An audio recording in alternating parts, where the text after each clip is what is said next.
কিচ্ছু মনে রাখতে পারে না, এক্ষুনির কথা এক্ষুনি ভুলে যায়। দিদির বর এক্ষুনির কথা এক্ষুনি ভুলে যায়। শোনো, আমি বাজারে যাচ্ছি, কেউ যদি কিছু নেয় সঙ্গে সঙ্গে খাতায় লিখে রাখবে।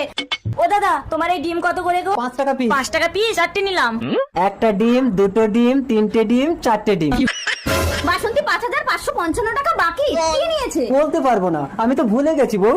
তুই আমার বরের কাছ থেকে 5,555 টাকা বাকি করেছিস, দিয়ে তারপর বাড়ি যা।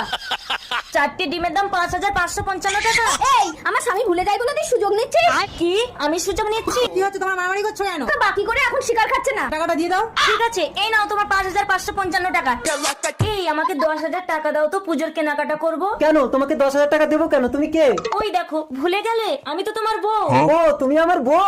তা টাকা দেবো কেন? মুখে বলো না, আমি কিনে এনে দিচ্ছি। একটা নরম ঢাকাই জামদানি শাড়ি চাই আমার। সে তো 20,000 টাকা দাম। তুমি আমাকে পুজোতে কি দেবে বউ? আমি আর কি দেবো? এই নাও, এই 3,000 টাকা দিয়ে নিজের জন্য একটা পাঞ্জাবি কিনে নেবে। ঠিক আছে ও বউ, এই যে তোমার নরম ঢাকাই জামদানি শাড়ি।